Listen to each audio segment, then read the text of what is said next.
सिंध ऐं हिंद जी पुल चवंदो आहियां। साईं रखियल मोराई साहब खे गुज़ारिश आहे त उहो अचे ऐं साईं अख़लाक अंसारी साहब ते पंहिंजो मक़ालो पेश करे।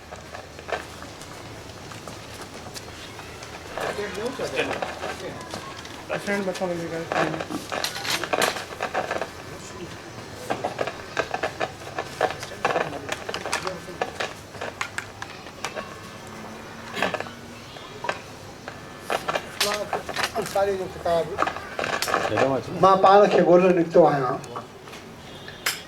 उन ते ॿ टे पेज वधी वञनि त दोस्तनि खे एतिराज़ वारनि खां थोरो पासो करणु खपे। ॿ टे थोरा ई त आहिनि। पाण में पाण ॻोल्हण जो उनवान आहे। जीअण कहिड़ियुनि बि हालतुनि में हुजे, जीअण कहिड़ियुनि बि हालतुनि में हुजे, जीअण आहे।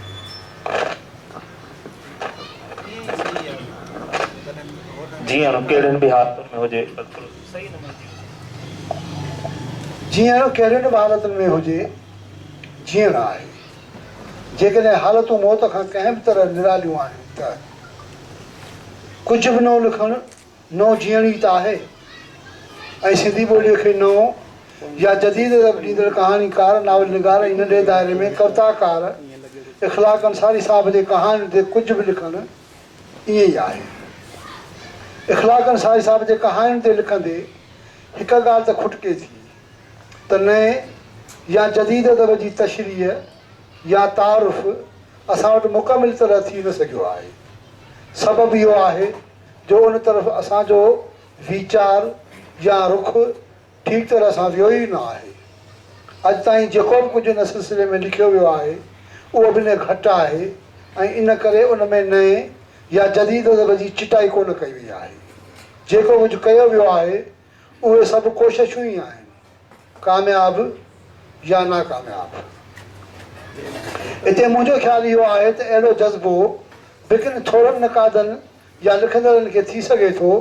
उन हूंदे बि हिकु नक़ाद लाइ जॾहिं हू अॼु जे अदब ते लिखण जी जवाबदारी खणे थो त या अदब ते लिखण वक़्तु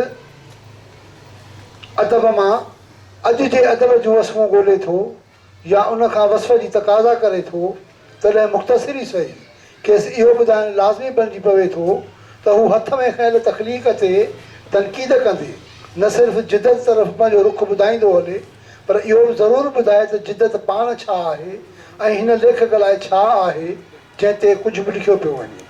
छो त ॾिठो इहो वियो आहे त कंहिं बि लेखक ब्रैकेट में हिते इख़लाक़ अंसारी साहिब जे जिदत जे पस मंज़र में कंहिं बि लेखक जी दाख़िलियत ताईं पहुच ख़ारिजियत मरिफ़त ई थींदी आहे। के लेखक ॿिए तरह बि सोचींदा हूंदा या सोचीनि था। मुंहिंजो चवणु इहो आहे त कंहिं बि सच ताईं पहुच अदब जे शुरूआत खां ॿिनि पासनि खां रही आहे, हिकु तख़लीकार जी ऐं ॿी वीचारक जी। ख़ुशी ॾींदड़ ॻाल्हि इहा आहे त हिकु ई वक़्तु इख़लाक़ अंसारी साहिब में मथां ॿई शख़्स मौजूदु रहिया आहिनि। संदसि ताज़ो कहाणी किताब मां पाण खे ॻोल्हण निकितो आहियां इन ॻाल्हि जो जीअरो सबूत आहे। जंहिंमें तख़लीकार मौजूदु आहे त वीचारक बि या सोचींदड़ बि ऐं अदब उन्हनि ॿिनि जे मौजूदगीअ में ई अवसर करे सघंदो आहे, जेका सिंधी अदब जो नसीब बणियलु आहे। सिन्फ़ कहिड़ी बि हुजे उन ते लिखणु अलॻि आहे। सिन्फ़ कहिड़ी बि हुजे उन ते लिखणु अलॻि आहे।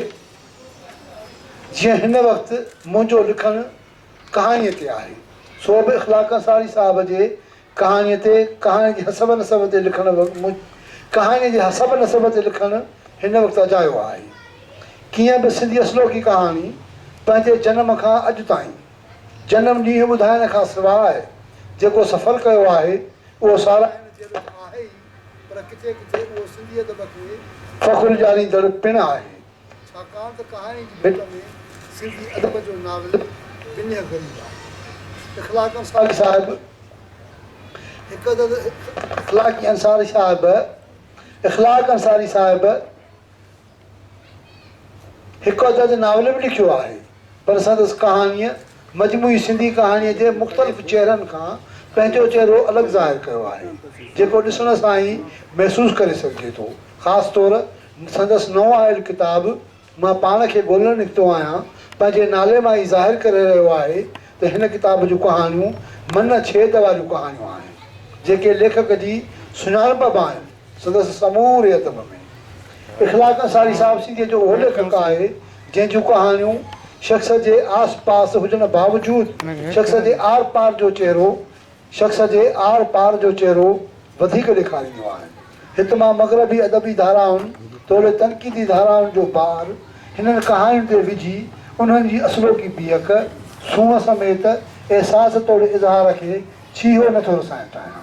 ॿिए तरह दुनिया जे मिलनी ॿोलियुनि जो अदब दुनिया जे ॿियुनि मिलनी ॿोलियुनि ते पंहिंजो असरु छॾींदो आहे जंहिं हूंदे बि हीउ चवण मूं लाइ वधीक ठीकु आहे जो चवां या लिखां त हीअ कहाणियूं बावजूदि पंहिंजे दाइरे में ज़माने मकान जूं लकीरूं रखंदे पंहिंजे अहसास ऐं इज़हार में एतिरियूं वेकिरियूं या सघारियूं आहिनि जो कंहिं बि वक़्तु पढ़जनि पंहिंजो अहसास ताज़ो रखंदियूं।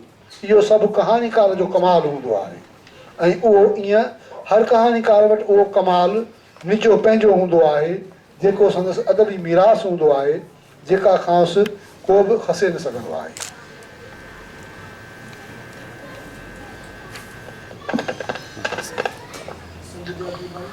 मां पाण खे ॻोल्हण निकितो आहियां जो सफ़र ॿाहिरि खां अंदरि ॾांहुं जो सफ़र आहे जेको थोरनि लेखकनि वटि हूंदो आहे। उन्हनि थोरनि जेके सिंधीअ में लिखनि था मां हिकु नालो इख़लाक़ अंसारी साहिब जो आहे। ख़ासि पोइ वारे नसुल में शायदि हिक खां वधीक नाला उभरी अचनि। ईअं बि संदसि कहाणियुनि खे जीअं मूं महसूसु कयो आहे उन्हनि खे उहो ई लिखियो आहे उन्हनि ते ईअं लिखियो आहे सभिनी सहमतियुनि ऐं असहमतियुनि समेत। हिन किताब अचण खां अॻु घणी सारा मान जो इज़हार रखंदड़ कहाणी हिन किताब खां अचण खां अॻु घणी सारा मानण जो एज़ाज़ रखंदड़ कहाणी ज़फ़र इक़बाल वरी पनाह ॻोल्हे थो किताब जी पहिरीं कहाणी आहे। यादि रहे त हीअ कहाणी ॿाहिरि जे पनाह जो अहसासु बि खणी आई आहे त अंदर में पनाह ॻोल्हण जो अहसासु बि खणी आई आहे। किताब जी पहिरीं कहाणी इहो ॿुधाइण लाइ घणी आहे त शख़्स जेको अंदरि अकेलो हूंदो आहे उहो ॿाहिरि वधीक अकेलाईअ खां पनाह घुरंदो आहे। हीअ कहाणी अहिड़े शख़्स जो बेमिसाल इज़हार आहे। असीं सभु जेके माज़ीअ में जीऊं था हाल जे हक़ीक़त साम्हूं अचण खां लवायूं था छो त उन खां डिॼूं था। इन करे असां पंहिंजे अॼु जे अदब सां मुहामिर न आहियूं पाण सां बि न आहियूं। इन करे किन छांव वारनि पासनि में पनाह ॻोल्हियूं था ज़िंदगीअ जो निजी सच इज़हारण जी क़ुवत नथा रखूं जंहिं सबबि शख़्स जो अहसासु बि शख़्स लाइ हिकु अज़ियत बणिजी पवे थो। जॾहिं हू सचपचु इहो महसूसु करे त हू पंहिंजो समूरो कार्ज नाले खां सवाइ ईअं विञाए वेठो आहे जीअं इलेक्सी या एल जेको फ़क़ति पंहिंजो नालो ॿुधी पंहिंजो रदेमल ॾेखारे थो। ॿिए तरह हू कुझु बि न आहे या हिन जहान जो हिसो ई न आहे। हिन अहसास वारी कहाणी सिंधी समाज जेको समाज जदीदियत जे दबाव हेठि त आहे पाण में जदीद न आहे खे ॾेई इख़लाक़ अंसारी साहिबु मजमूई तौरु सिंधी कहाणीअ जो नक मथे कयो आहे। जंहिं तोड़ीक़ सिंधी कहाणीअ जे वॾे हिसे जो नक पेट ताईं रसे थो ॾिसण में अचे थो। उन खां अॻिते शख़्स जी अकेलाई आहे जेका हिकु अंबोह में विञाइजी वई आहे जंहिंखे बहरहाल कहाणीअ में इर्फ़त ॻोल्हणो आहे। हीअ दुनिया जे अदब जे लेखान जहिड़ी कहाणी आहे जंहिंजो उनवान आहे ओपरो। ज़िंदगी कुझु न आहे जे नाले वारी कहाणी माज़ीअ खां हाल छॾे या विसारे मुस्तक़बिल में टिपो न ॾेई सघण जे दर्द पालण वारे हिकु अहिड़े शख़्स जे आस पास आहे जेको माज़ीअ जूं अहिड़ियूं यादूं सांॾे थो जेके खेसि सहारो नथियूं ॾेई सघनि। जंहिं वक़्तु हू दिलि जे इलाज लाइ इस्पताल में दाख़िल आहे ऐं अकेलो आहे ऐं उन समुंड में ॿुॾल आहे जंहिं लाइ कहाणीअ में हिकु पेरा ॾिनी वई आहे समुंडाण जाए कीअं आणींदुसि। पोइ पुछी छो थो हाणे हुनजे अखियुनि में समुंड हो। हूअ समुंड खणी मुंहिंजे कमरे में आई। अलमियो इहो आहे त हू उन्हनि अखियुनि जे समुंड में बि ॿुॾी न सघियो हो जेको अकेलाईअ में जेतिरो अकेलाईअ में ॿुॾो हो शायदि। सोचणो इन ते आहे त ज़िंदगी छा आहे। ज़िंदगी त हुई रहणी आहे, फ़क़ति ज़िंदगीअ ऐं ज़िंदगीअ जे विच में कुझु बि न आहे जंहिंखे उमिरि चइजे थो। सम्झी सघिजे थो त पछाड़कनि क़दमनि जो थकु वधीक शिदत सां महसूसु थींदो आहे।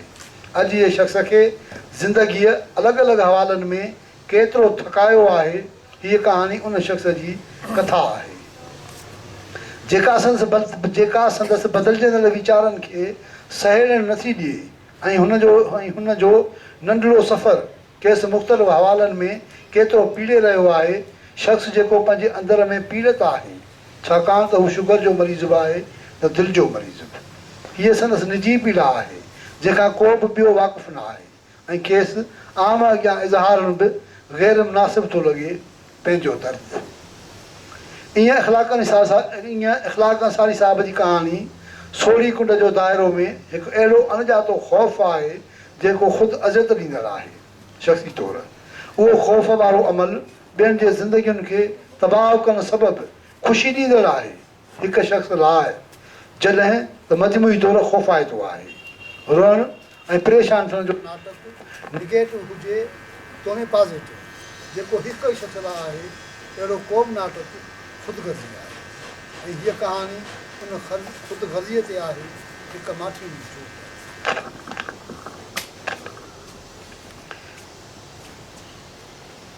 सच कहाणी जी ज़ुलेखा जी दीद त न हुई, तीर हो जंहिं अंदरि ज़ख़्मी करे छॾियुसि। 43 साल आगाडो सिंध जो समाज ऐं उन जा किरदार खणी आयल हीअ कहाणी पंहिंजे फ़नी बीहक में न रुॻो नई आहे पर लेखक जे मिज़ाज मूजिबि बि आहे।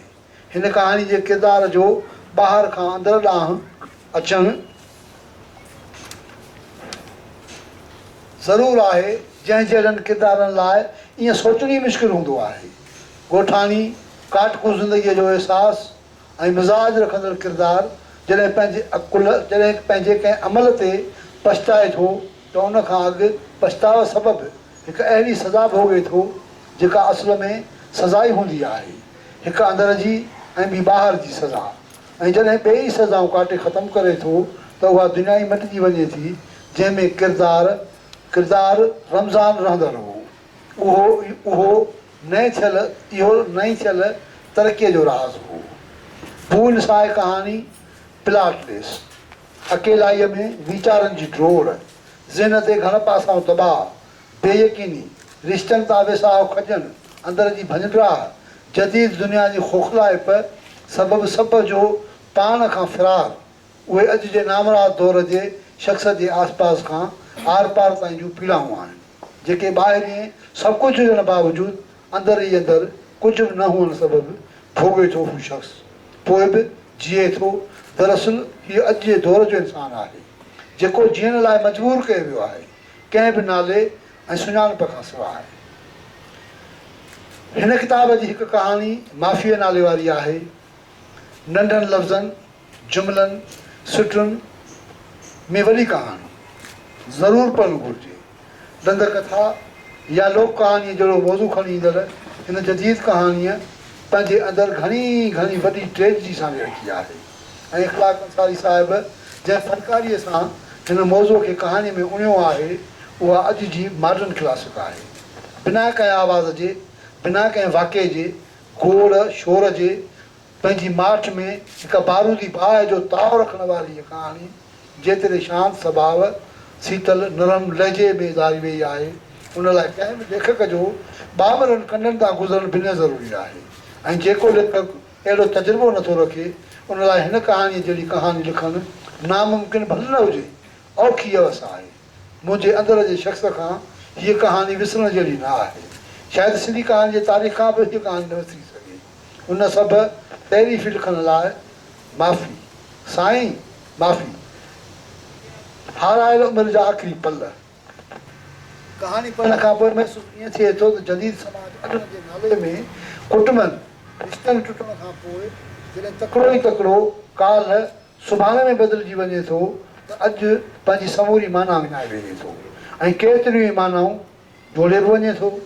माण्हू या शख़्स वक़्त खां तकिड़ो अॻिते डोड़ी निकिरण जे गोए में आहे।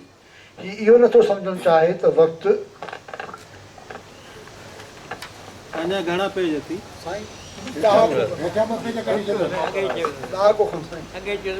चाहे थो त वक़्त खां कंहिं बि तरह खटी न सघंदो ऐं शिकस्त खाईंदो। जीअं कहाणीअ में बाबा किरदारु खाधी आहे, प्रवाह फितरी केतिरी आहे, वीचारणो उन ते आहे। न सम्झण जो ॾुख कहाणीअ खे जीअं मूं सम्झियो आहे उहो हीअं आहे त हिन कहाणीअ में क़दरुनि जो बदिलजणु या मिटजण जो अलमियो आहे। माण्हू जॾहिं कुझु बि सम्झाए सघण जी कुवत विञाए वेहंदो आहे त अकेलो थी वेंदो आहे, छो त सम्झाइण ऐं सम्झणु ॿिनि या उन खां वधीक शख़्सनि जे विच में हूंदो आहे। ॿिनि नसुलनि जो न सम्झाए सघनि ऐं न सम्झी सघनि हालतुनि क़दरुनि जो बदिलजणु आहे, जंहिं बदिलजण में घणो कुझु बदिलजी वेंदो आहे, घणो कुझु बदिलजी वेंदो आहे। भले उहे पुट ऐं पीउ जे विच में नाता रिश्ता ई छो न हुजनि।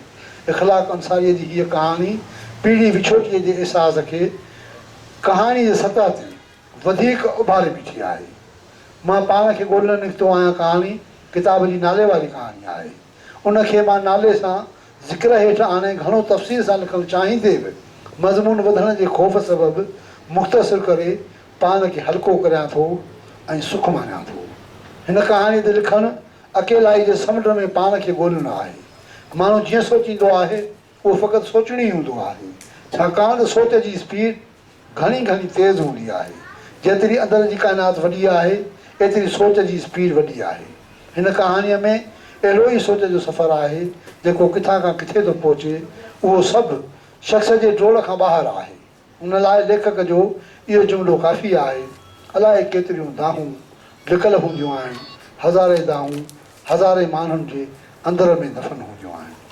ऐं सचपच उहे दफ़न ई ठीकु आहिनि, छो त हर दाह खे पंहिंजा सबब हूंदा आहिनि। सबबनि ते जेतिरो वीचारबो वीचार ओतिरो ॾुखो थींदो वेंदो। सो सोचियल जॾहिं इज़हार पाईंदो त खिलणाप थींदो, छाकाणि त उहो कंहिंजो न हूंदो आहे या कंहिंजो हूंदो बि आहे। छो त हाथीअ जे कननि मां केले जा पन ऐं न केले जे पननि मां हाथीअ जा कन ठही सघंदा। हा, इहो सच आहे त किन सही जॻहियुनि ते ग़लति माण्हू वेठल हूंदा आहिनि ऐं किन ग़लति जॻहियुनि ते सही माण्हू वेठल थी सघनि था। अंदर जे सच तौरु मच्छीअ जे बचड़नि सां हमदर्दी हूंदे बि उन्हनि जे पकड़ींदड़नि जी शिकायत नथी करे सघिजे ऐं न ई खेनि रोके सघिजे थो। ऐं अंत या चेरनि जी अस्पताल जो हिकु बेड या आर्थोपेडिक वार्ड जी दाख़िला ऐं मुसलसिल अकेलाई।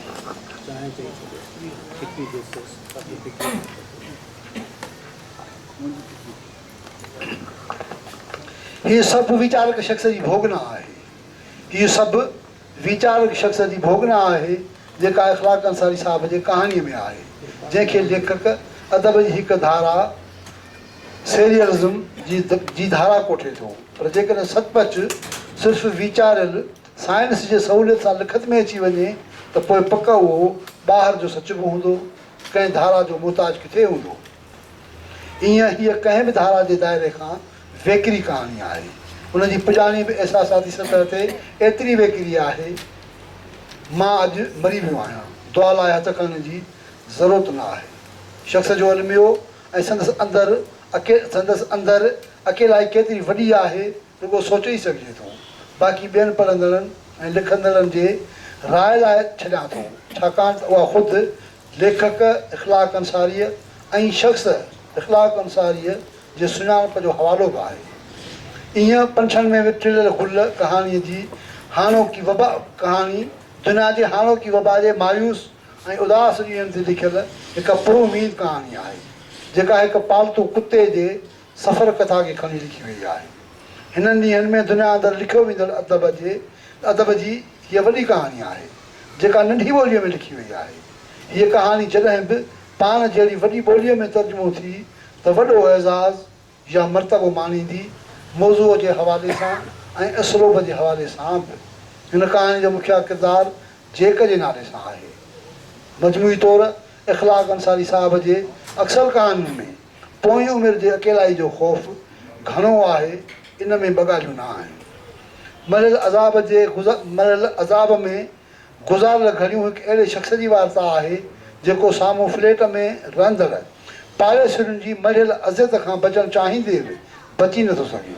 जेतोणीकि हीअ पलई आहिनि जिन जो अज़ाब कहाणी में आंदल आहे, पर उन्हनि जी अज़त खे कहाणीकार या फ़नकार कीअं ॾिसे थो, महसूसु करे थो ऐं इज़हारे थो, इहो पढ़णु वटां आहे ऐं उन खां पोइ भोॻणु वटां।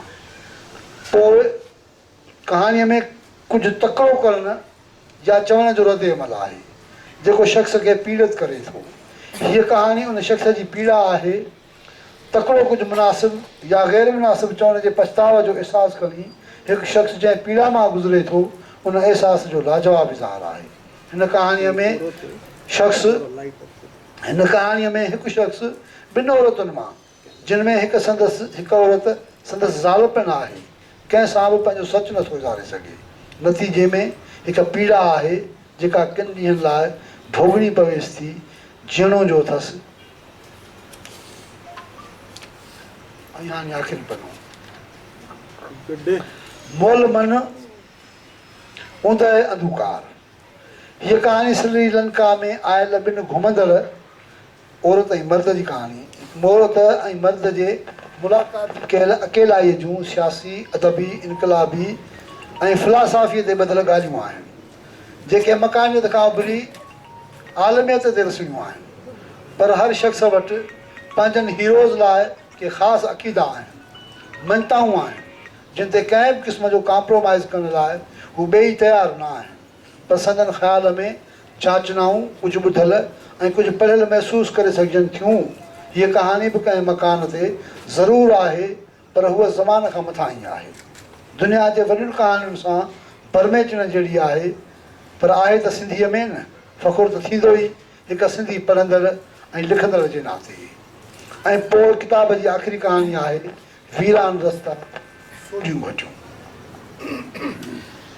सॉरी, इहा हिकु अहिड़े शख़्स जी कहाणी आहे जंहिं वटि पंहिंजा ख़्वाब आहिनि, उमेदूं आहिनि, आशाऊं आहिनि, ऐं उहे सभु तॾहिं पूरा थियणा आहिनि जॾहिं हू पंहिंजी नंढड़ी नौकिरीअ मां रिटायर थींदो ऐं खेसि जीपी फंड जा पैसा मिलंदा।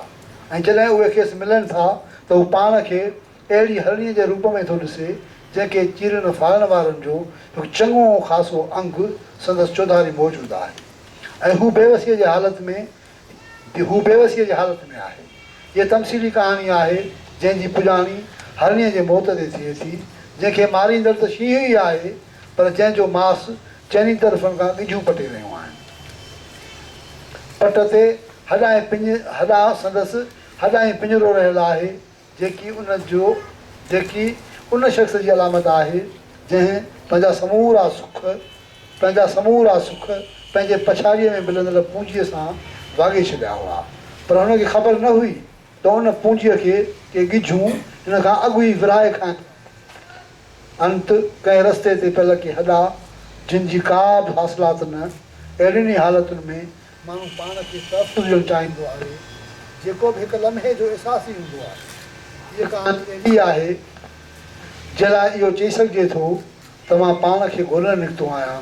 ख़्वाहिश आहे, उमेद आहे त असीं सभु पंहिंजो पाण खे ॻोल्हे लहूं।